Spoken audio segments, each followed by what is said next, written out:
Debate. Debate. Discusión. Discusión. Análisis y perspectivas desde voces diversas y críticas. Esto es Voces y Política, una producción de Kioscos Socioambientales, Escuela de Ciencias Políticas, Escuela de Estudios Generales y Semanario Universidad.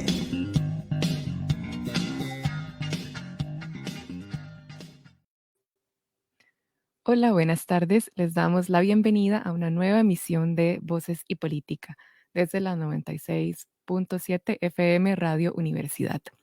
De parte del equipo de Kioscos Socioambientales, les saluda Suiri Méndez. Le damos las gracias a Víctor Buey y a Pablo Marín por acompañarnos en los controles. El protocolo de Nagoya fue ratificado en Costa Rica. El 31 de julio, en segundo debate, la Asamblea Legislativa aprobó con 35 votos a favor y 8 votos en contra el protocolo de Nagoya.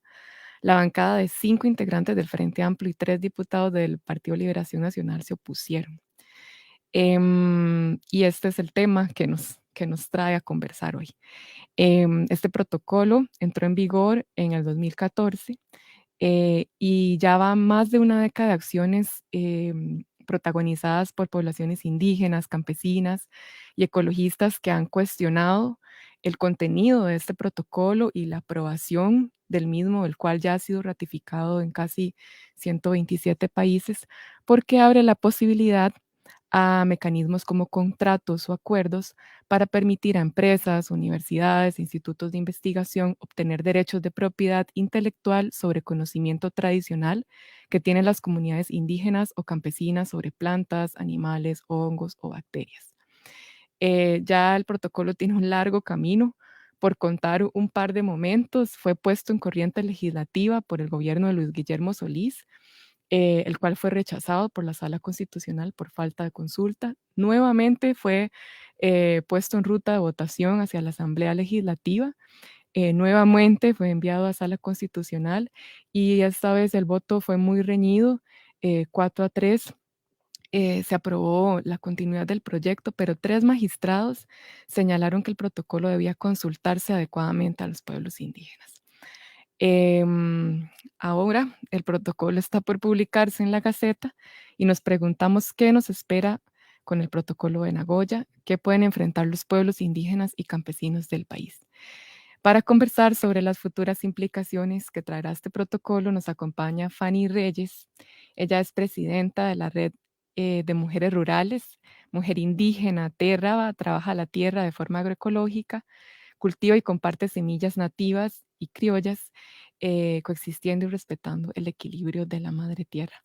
Fanny, hola, buenas tardes, ¿cómo estás? Buenas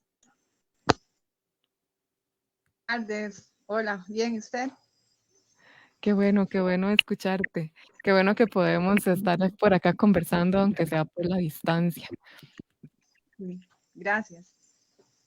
También nos acompaña Silvia Rodríguez, integrante y fundadora de la Red de Coordinación en Biodiversidad. Silvia estudió trabajo social, sociología rural y es especialista en estudios de desarrollo y es profesora emérita de la Universidad Nacional. Buenas tardes, Silvia, bienvenida. Buenas tardes y buenas tardes también a todos y todas las que nos están escuchando y muchas gracias por la invitación. Y bueno, aquí antes de empezar la conversa, nada más recordarles a las personas que nos están escuchando que pueden visitar el perfil en Facebook del programa Voces y Política o seguirnos en Instagram como Voces y Política. Entonces, bueno, Silvia, este protocolo tiene contenido que puede ser bastante técnico. Entonces, primero queríamos preguntarte qué es este protocolo y de dónde viene, de dónde surge. Bueno, yo quisiera, antes de entrar de lleno a lo que es el protocolo, referirme previamente a todo el entorno que se daba en el momento en que se aprobó primero el Convenio de Diversidad Biológica y después el protocolo de Nagoya, del que es como una rama. Es parte del Convenio de Diversidad Biológica. Para decirles que más o menos alrededor de los años 70, 80 empezó a darse en el mundo lo que se conoció como Revolución Verde. y que principalmente afectó a los países biodiversos, porque parte de lo que proponía la Revolución Verde era la unificación de todos los cultivos, y esto pues es totalmente contradictorio con la biodiversidad. En ese momento se empezaron a dar disputas fuertes entre lo que se llamaron conservacionistas y desarrollistas, unos que querían seguir adelante con todo tal como se venía haciendo, y los otros que empezaron a prevenir de la erosión genética que se estaba dando en el mundo por la introducción de ese tipo de tecnología.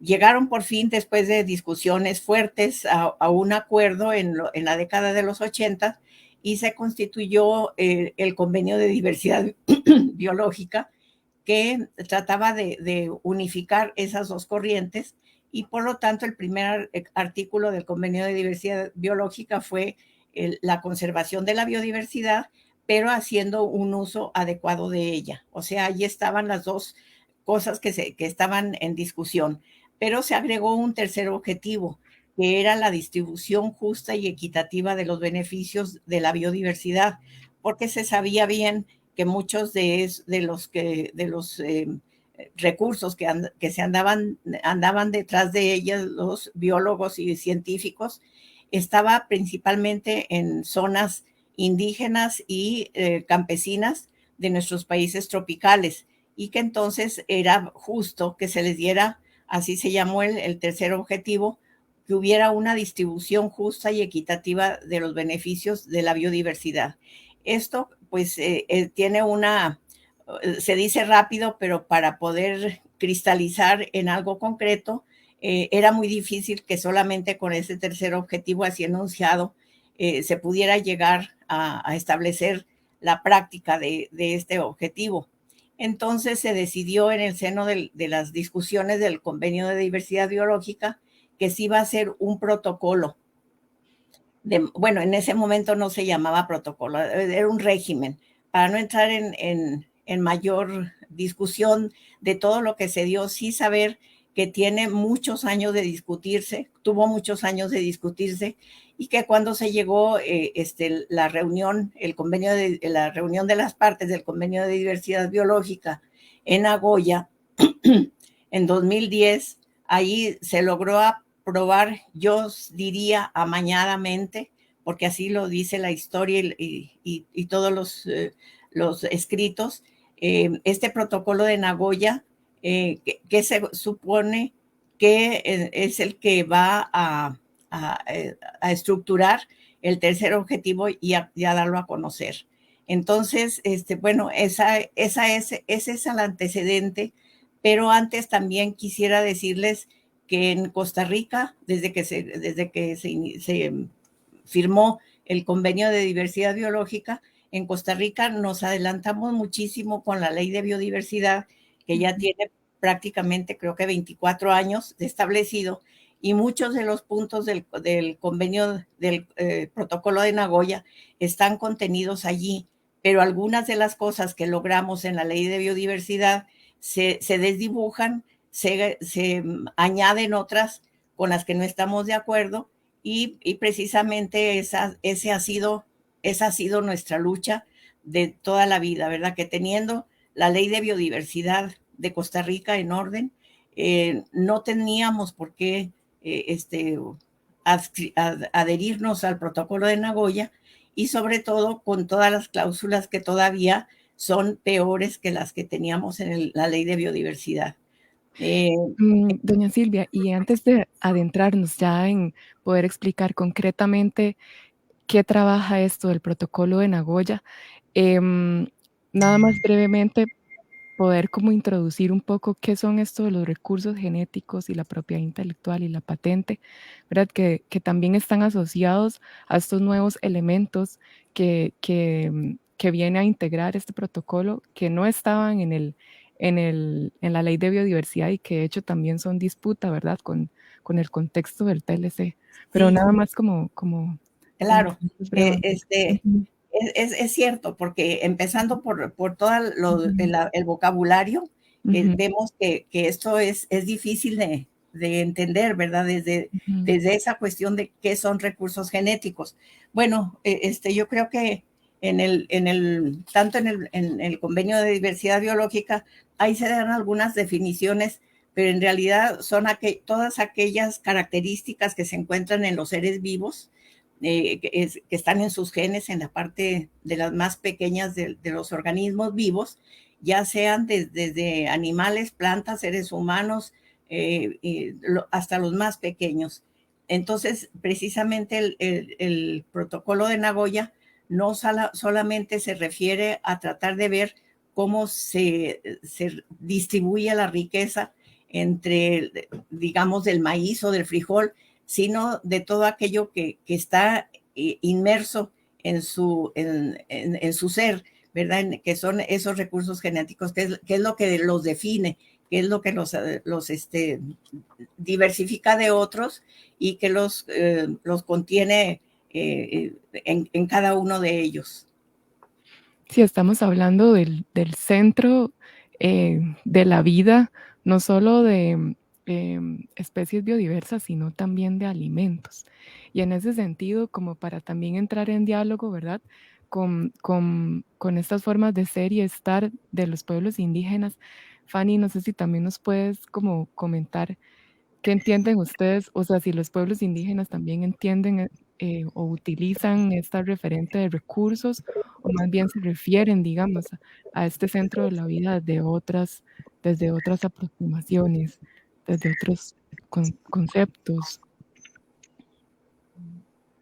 Sí, sí, definitivamente sí, porque es otra forma de pensar y es otra forma de sentir y también de relacionarnos con los bienes comunes.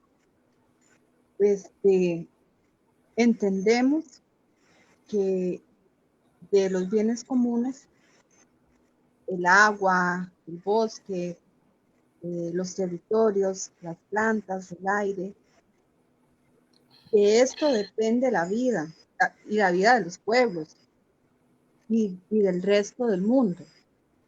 También vemos el territorio como un legado de nuestros antepasados que lograron convivir con el bosque, con la semilla, con la madre tierra, desde un cuidado mutuo, ¿verdad? Cuando hablamos de conocimientos, saberes, identidad, nos devolvemos al mismo origen que dio el proceso de domesticación de plantas y semillas, que ahora nosotros podemos decir que en las comunidades somos guardianes y guardianas de este legado milenario de los pueblos indígenas y campesinos en todo el mundo.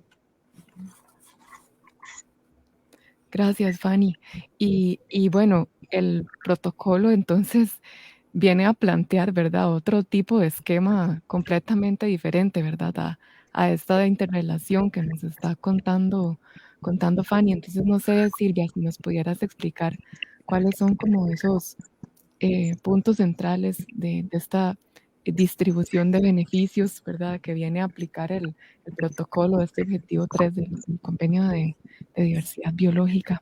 Sí, yo creo que una de las principales cuestiones que nos tenemos que preguntar es precisamente si el protocolo de Nagoya da las bases para solucionar los problemas de dar una justicia equitativa a toda la gente que hace uso de ellos, que pone su conocimiento, empezando por el conocimiento en muchos de los casos de estos recursos de los pueblos indígenas y las comunidades campesinas. Entonces, desde ahí es lo que tenemos que empezar a preguntarnos, ¿realmente el protocolo cumple con ese objetivo meta? Y entonces, bueno, yo creo que tendríamos que empezar a irnos a conocer qué es lo que se propone en estos, tanto en la ley de biodiversidad como en el protocolo de Nagoya.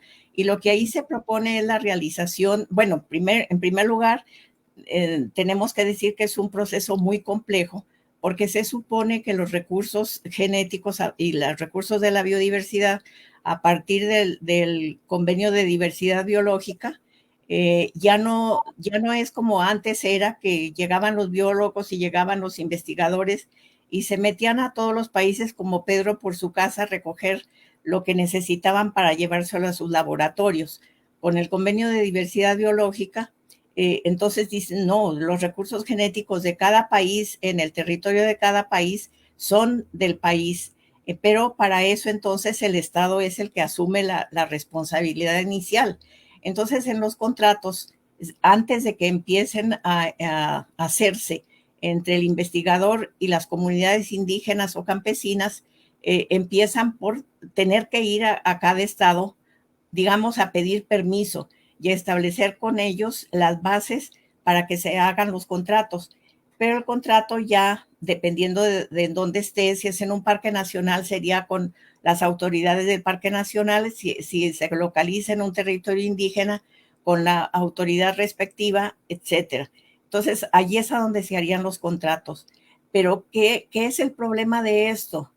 Sabemos que la naturaleza no se encuentra solamente un recurso en cada comunidad o en dos comunidades, sino que se encuentran dispersos en un ambiente muy extenso. Incluso, por ejemplo, hay recursos, los mismos recursos que se encuentran en Costa Rica, en Centroamérica y en otras muchas partes del mundo. Entonces, el poder establecer la distribución justa y equitativa es con quién, con cuál de todos los poseedores del recurso y con cuál de todos los que poseen el conocimiento para su uso. Entonces, desde Tal por vez, allí se empieza el problema. ¿Sí? perdón por interrumpirte, Sí. pero tal vez ahí, si nos podrías como explicar un poco más cómo es esto de los contratos. Este protocolo está permitiendo o abriendo la puerta a que se puedan establecer contratos de futuros beneficios, ¿verdad? De poder sacar un usufructo de todo el centro genético, digamos, de plantas, animales, etcétera. Em, eso nada más como para poner ejemplos concretos, ¿verdad? ¿De Sí, me parece. qué serían Me parece. estos elementos? Ujú, Claro. Bueno, ujú. hasta ahora, como se ha hecho, por ejemplo, en Costa Rica, que como ya les digo, la ley de biodiversidad ha empezado a dar todo este tipo de contratos, eh, resulta de que el problema de uno de los artículos de la ley que se refiere a los derechos de las comunidades indígenas y campesinas no se ha podido ni siquiera determinar con exactitud quién es el que otorga ese derecho, si a la persona que le llegan a pedir el recurso cuando ese recurso se encuentra en otros muchos lugares. Entonces, desde ahí el contrato empieza a generar ese problema con quién se celebra el contrato. En el caso de los parques nacionales, pues es más fácil, relativamente más fácil, pero en el caso de los pueblos indígenas, que como les decía, la biodiversidad se encuentra en muchos otros lugares y no solamente en uno, el problema ha sido tan grande que tenemos con la ley de biodiversidad veintitantos años de estar vigente y no se han podido realizar contratos con las comunidades campesinas porque precisamente no se ha determinado con quién se establece el contrato, porque podrá ser que alguien diga en esta comunidad quiero hacer el uso de lo que ellos tienen, pero eso mismo se encuentra en otras comunidades y como les decía, incluso son recursos transfronterizos. Entonces se supone que a partir de contratos es que teóricamente, imaginariamente, se acercarían a una comunidad o a un pueblo indígena y establecerían los términos del contrato. Bueno, no se dice ni siquiera en cuál idioma van a ser hechos esos contratos. Si los indígenas tienen la disponibilidad o la cultura de establecer contratos cuando venden sus recursos. Entonces, desde ahí empieza el problema, no se dice en qué idioma y además el contrato también establece, bueno, las penalidades de alguna manera se deja de cumplir lo que se está estableciendo. Entonces es una forma de llegar a establecer esa relación de yo te doy y tú me das, que es muy inequitativa. Y el Estado pues tampoco nos ha protegido a los indígenas de igual manera. Con el Entonces, protocolo, el Estado sería el eje central de quien va a ser el intermediado, el que va a intermediar todos estos contratos. Entonces, sería como la exactamente, el figura Estado, ujú, sí, ujú. exactamente, el Estado es la puerta de entrada. Y según esto, ya hay algunas directrices en donde la CONAGEBIO, que es la Comisión Nacional de Gestión de Biodiversidad, establece los requisitos en general, nada más de cómo se llega a un lugar, cómo se establece la relación, pero el contrato en sí, como les decía, todavía no ha habido ningún contrato con comunidades indígenas porque ni siquiera se ha establecido cómo va a ser esa situación.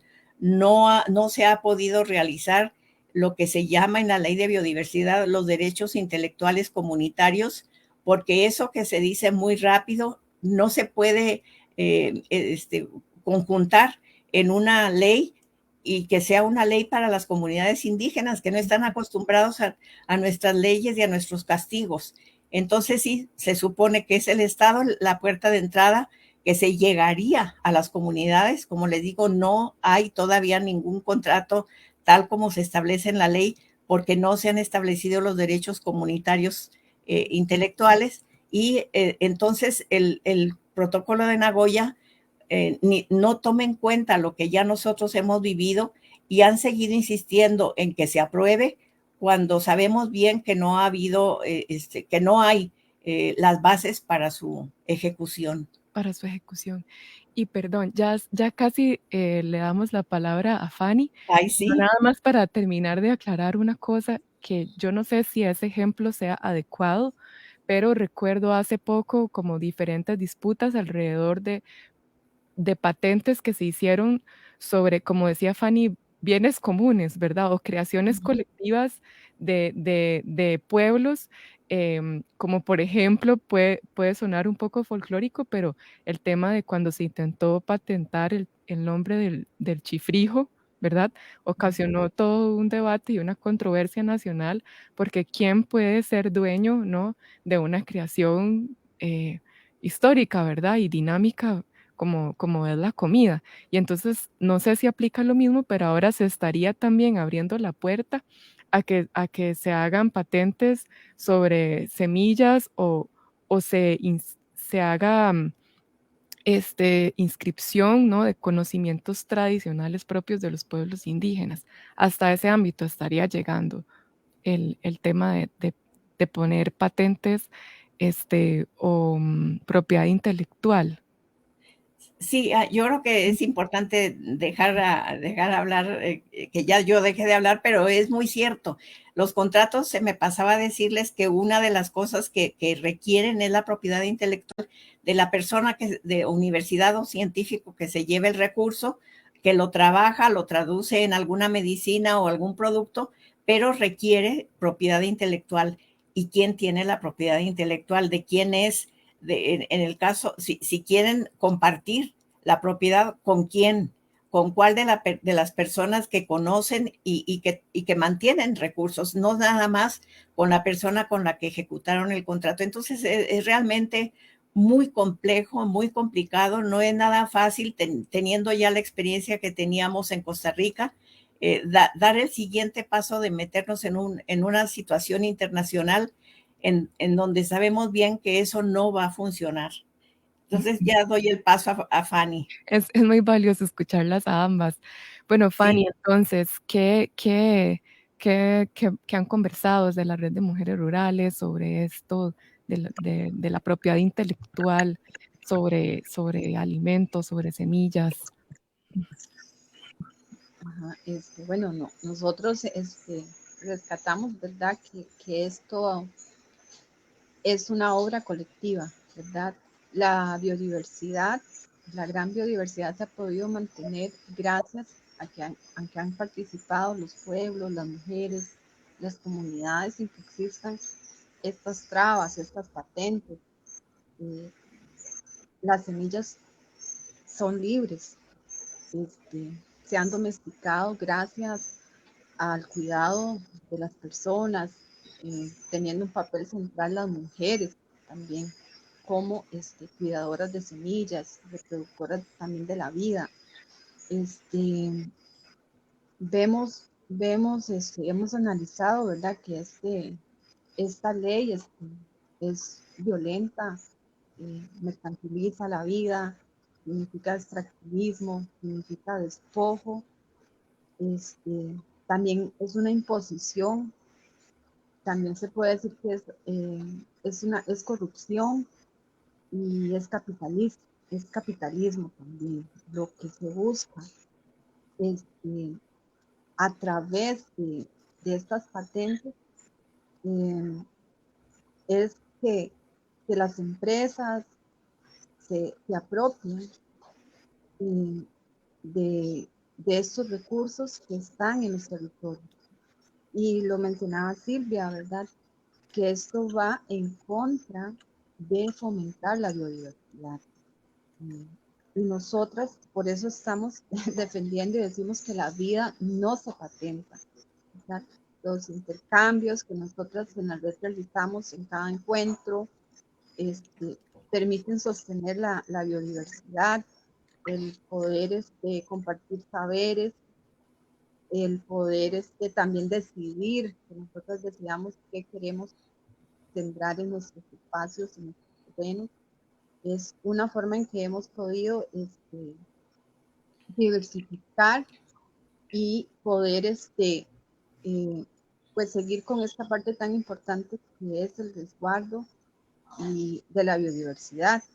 Para nosotras esto es un patrimonio, y es un legado también, es un legado de nuestros antepasados, que no se inventaron, no necesitaron una patente para poder seguir cuidando los recursos, para seguir reproduciendo conocimientos.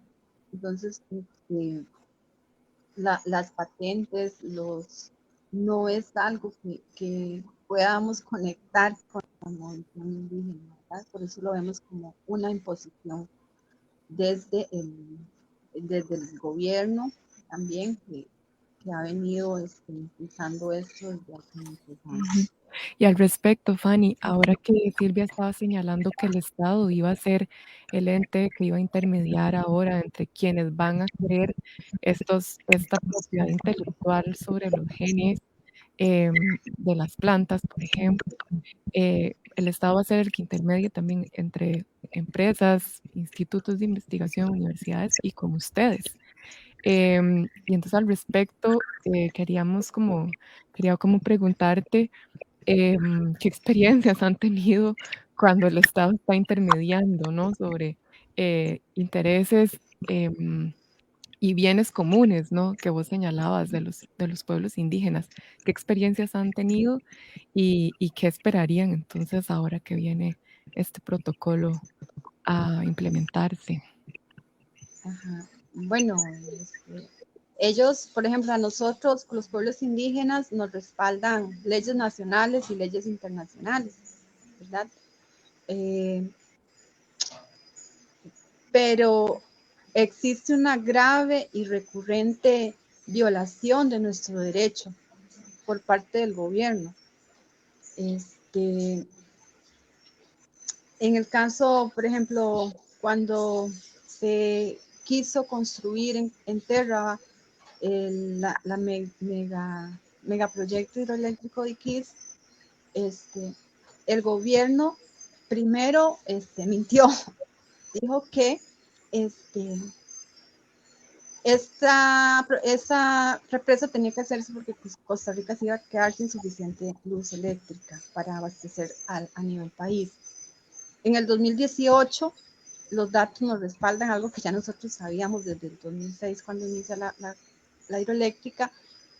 una de las razones por las que se cierra el proyecto es porque Costa Rica estaba produciendo el doble de la electricidad que ocupa, ¿verdad? Esa fue una de las razones. Pero en el primer momento los gobiernos mintieron para asustar a la gente, engañar a la gente, y así son las estrategias que usan.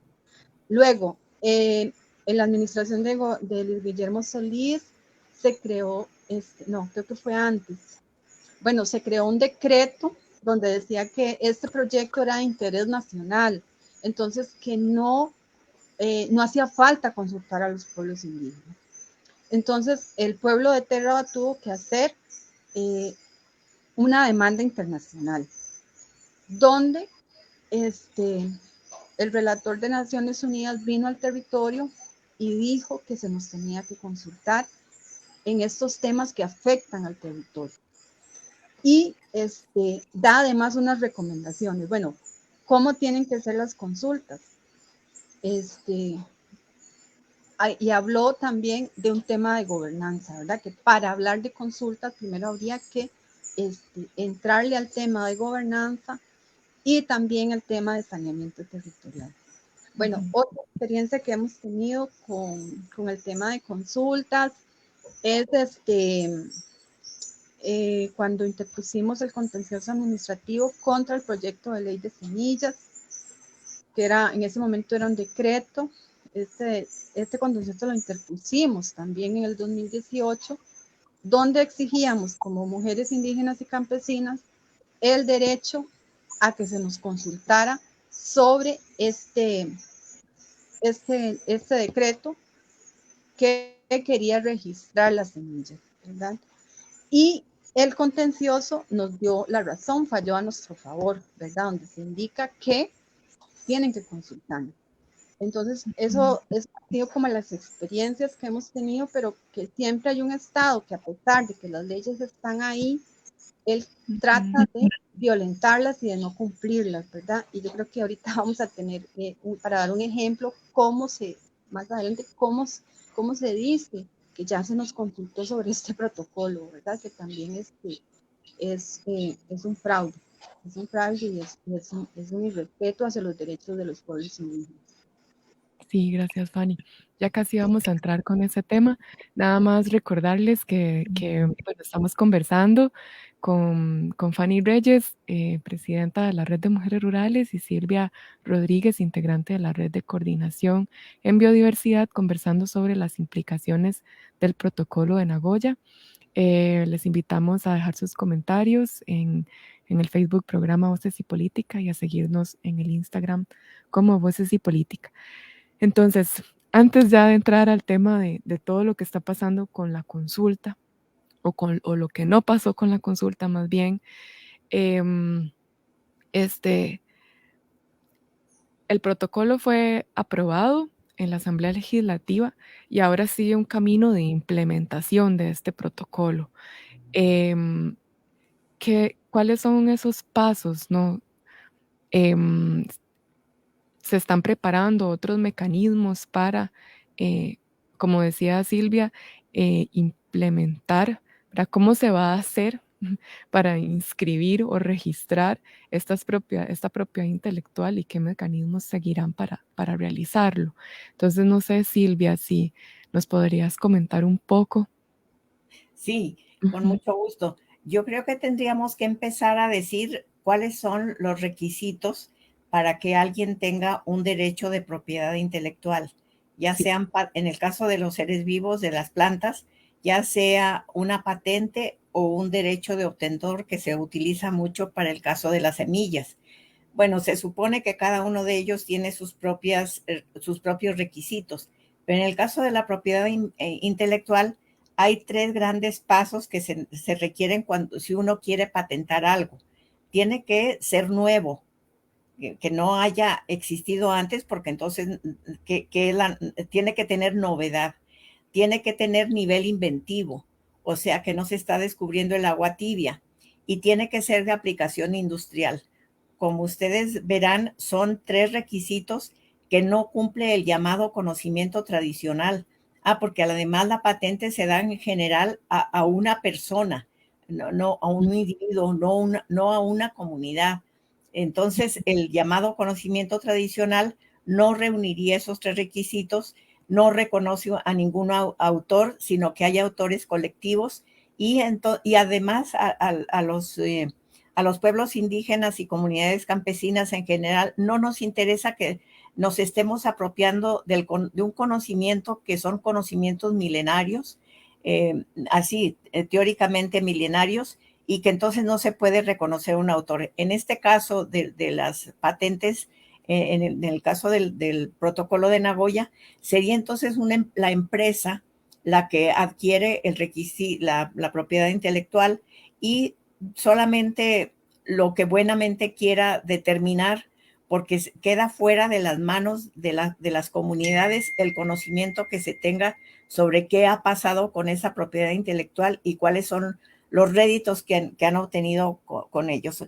Y si hay algún problema, creo que ya lo dije, pero bueno, es tan importante que necesitamos referirnos a él. Si hay algún problema entre la comunidad, entre las partes contratantes, la empresa o universidad o como se llame, y la comunidad con la que se empezó a hacer ese contrato, se tendría que ir a un tribunal internacional. Como ahorita precisamente se está llevando el caso del maíz transgénico, que en México no se quiere introducir, y ya Estados Unidos y Canadá están llevando a un contencioso un régimen, un tribunal internacional a México por no querer adoptar el maíz transgénico en Estados Unidos. O sea, esto es solamente un ejemplo de lo que puede hacer si empiezan a haber conflictos entre las partes contratantes, que es muy seguro que lo haya. Entonces, bueno, pero ya llegar ahí ya es absurdo llegar a esa parte. Entonces, esto es la cuestión sobre la propiedad intelectual, que es muy importante hacer notar que no es lógico que se dé en este caso.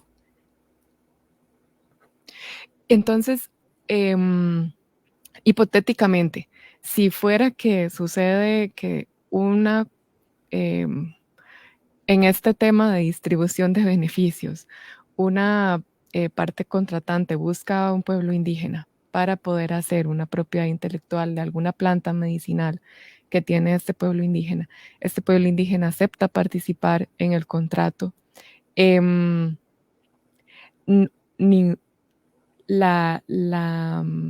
quien sería como dueño de este contrato no sería todo el pueblo, digamos, o los beneficiarios, sino que tendría que ser como una persona a la que se dirigiría el contrato.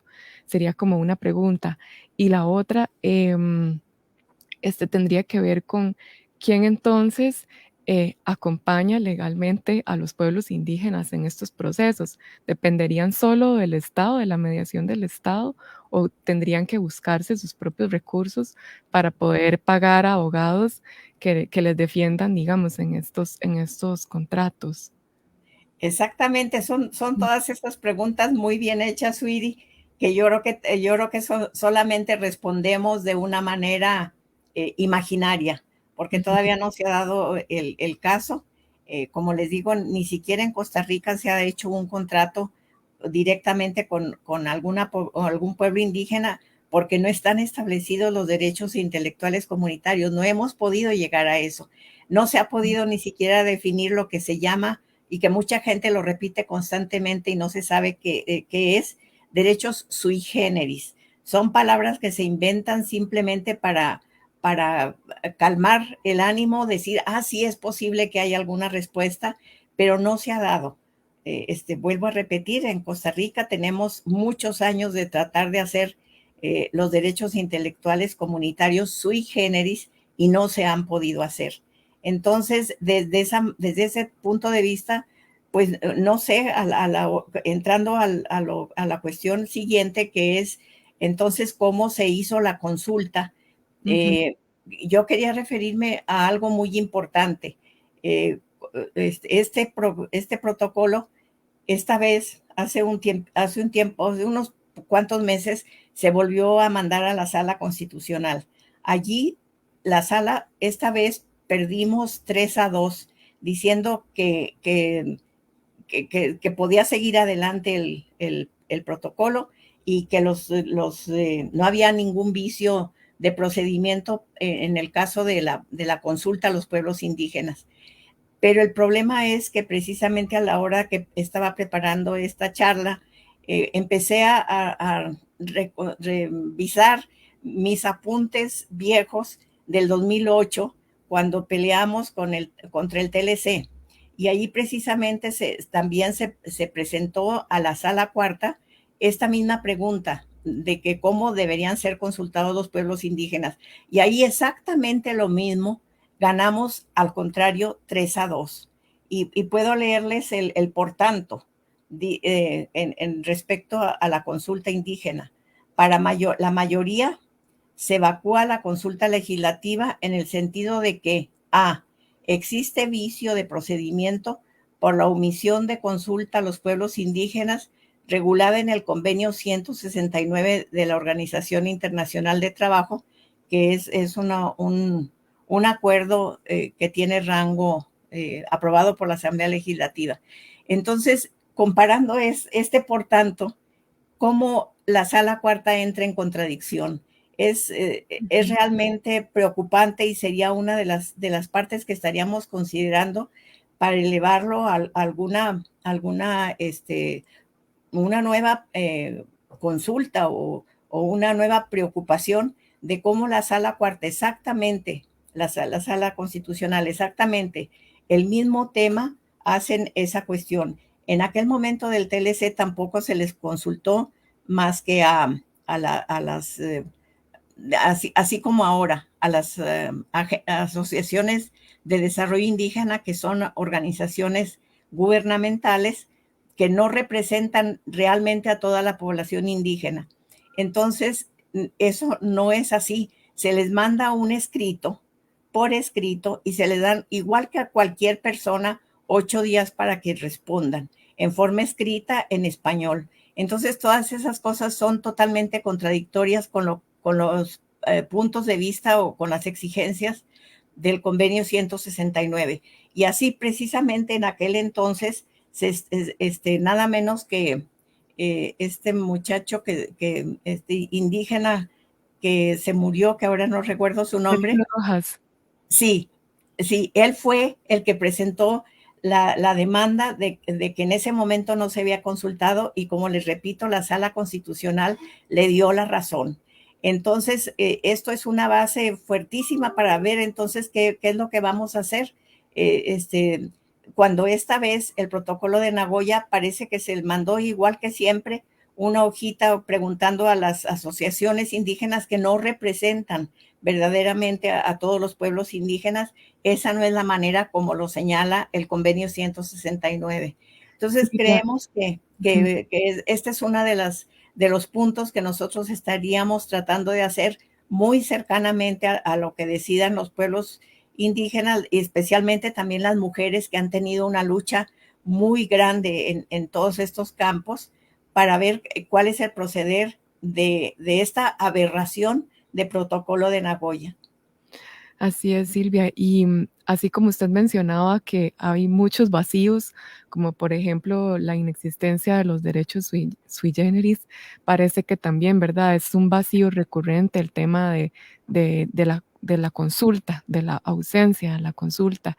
Y en ese sentido, Fanny, si nos puedes profundizar, porque lo que salieron varios comunicados, entre esos uno de la mesa indígena, señalando que se realizó un proceso participativo alrededor del tema de la construcción del protocolo de Nagoya, y luego, ¿no?, esta justificación de que se hizo consulta con las asociaciones de desarrollo integral. Entonces, más bien queríamos preguntarles cuándo fue que si ustedes conocieron, ¿no?, que este tema se estaba discutiendo, y qué pasa con el tema de las consultas en los territorios indígenas. ¿Cuál ha sido la experiencia de ustedes? Bueno, nosotros no sabíamos que se habían consultado a las ANS, ¿verdad? Nos dimos cuenta cuando salió el documento en Semanario Universidad, que nos lo compartieron. Entonces, no sabemos si la ADI de Terra fue consultada, no sabemos la ADI, si así fue consultada, no sabemos a quién consultó la ADI, no sabemos tampoco qué respondió la asociación, no sabemos si hizo asamblea o si solo respondieron la junta directiva. Entonces, no ha habido un verdadero proceso de consulta como tal. Lo mencionaba Silvia, ¿verdad? El tema de consulta dice que tiene que ser libre, previa e informada. Y aquí ni una cosa ni la otra, ¿verdad? Porque se tomó como consulta a través de la ADI, pero a la fecha de hoy, la mayoría de la población en nuestro territorio desconoce qué es el protocolo de Nagoya y también dice que la ADI fue consultada. No sabemos si no fue consultada, no sabemos qué respondió. Y entonces no ha habido un proceso de consulta como tal, según lo establece el mismo convenio 159, ¿verdad? Entonces, también nos extraña mucho y nos molesta mucho, por ejemplo, que instituciones como la mesa indígena, ya que se da de consulta, cuando no se ha respetado ese consulta. Y que también los magistrados avalen esto, y que los legislativos avalen esto, ¿verdad? Es un respeto hacia los derechos de nuestro pueblo, que están respaldados por leyes nacionales e internacionales. Sabemos que no podemos confiar en el Estado, por eso escuchar este espacio, la oportunidad de ir a doña Silvia, es muy importante que la gente tenga acceso a otra información, ¿verdad? Porque si bien el gobierno quería hablarnos, pues va a venir con muchas mentiras, y además tienen a las asociaciones de desarrollo que se confabulan con los gobiernos, ¿verdad? Las ADIs no representan el territorio, ni tampoco los derechos de los pueblos indígenas, que muchas veces están respondiendo a los intereses del gobierno, y los intereses del gobierno responden a intereses económicos de pequeños grupos de poder, pero sabemos de que no estamos ahí nosotros somos comunidades, si bien es cierto, estamos en este marco que se dice un país democrático, en estos temas tan vitales no existe esta democracia como tal, porque la mayoría de los territorios, no, o por decir todos los territorios, no nada en contra de eso, porque no se ha informado porque qué ha pasado en los 24 territorios del país, que la gente no tiene este derecho a informarse y a decidir y a tener un criterio para oponerse a esta ley. Muchas gracias, Fanny. Tal vez nada más para cerrar, si ambas brevemente nos podrían contar, ¿verdad? Ante este panorama, cuáles son las estrategias y los mecanismos que sí pueden asegurar la protección de la biodiversidad y la protección de los conocimientos tradicionales?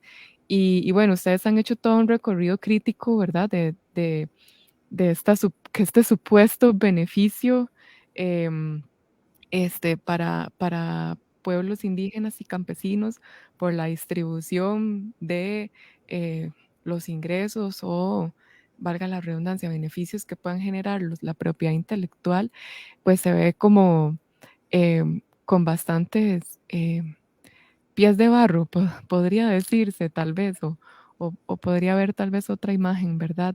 Pero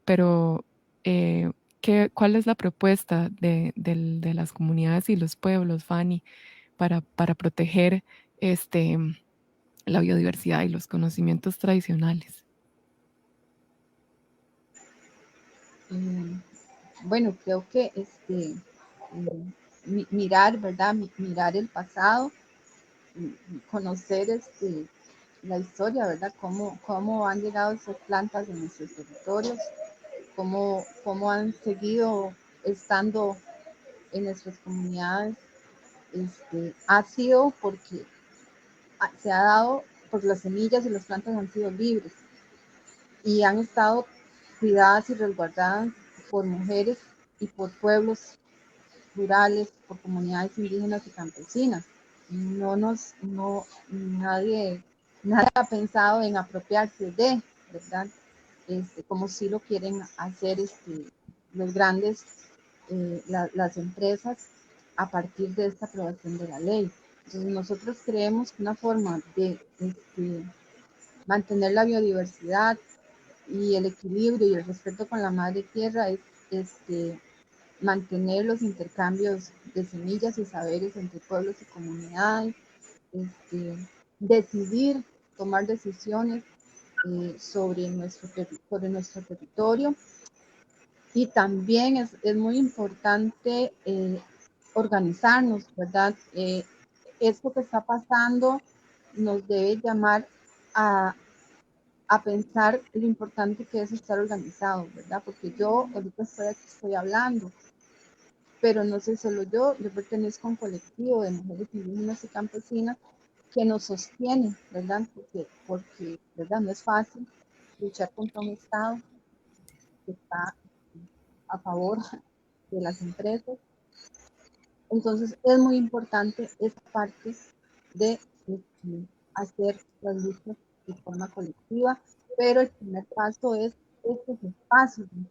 La gente en las comunidades tiene que tener espacios de información sobre analizar lo que está pasando a nivel nacional. Y ahorita pues esto es prioritario, ¿verdad? Nosotros nos vamos a reunir este próximo fin de semana con compañeras del sur para elaborar un documento, ¿verdad? Manifestándonos en contra de este protocolo, ¿verdad? Y esperemos también la solidaridad de otros colectivos y de personas también solidarias y también de pueblos indígenas y organizaciones indígenas para visibilizar, ¿verdad?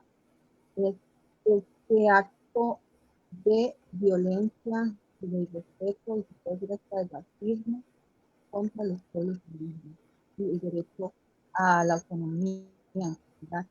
También no estamos haciendo nada contra la ley, nuestro derecho a recibir y que haga una consulta verdadera. Muchas gracias, Fanny. Y Silvia, en un minutito, no sé qué te gustaría ¿Qué puedo aportar a la decir? invitación que hace Fanny. Bueno, yo creo que en primer lugar felicitar a Fanny. Me encanta escucharla, me encanta saber lo que está proponiendo ella, que uno no podría hacerlo nada, nadie de nosotros podría hacerlo mejor. Solamente quiero hacer una acotación. En el momento actual, los recursos genéticos, esos de los que andan detrás muchas empresas, no se encuentran solamente ya en las selvas y bosques de nuestros países tropicales, sino que ahora ya muchísimos de ellos se encuentran en jardines botánicos y en bases de datos, ahora ya bases de datos, que según la definición del país de origen del Convenio de Diversidad Biológica, señala exactamente eso, que país de origen, dice país de origen de los recursos, país que aporta recursos genéticos, entiende el país que suministra esos recursos de fuentes in situ, o sea, las que estarían aquí, incluidas las especies de poblaciones silvestres y domesticadas, o de fuentes ex situ. Y precisamente las fuentes ex situ son todas esas bases de datos que ahora ya con unas nuevas tecnologías quizás no necesitarían ni siquiera de venir aquí.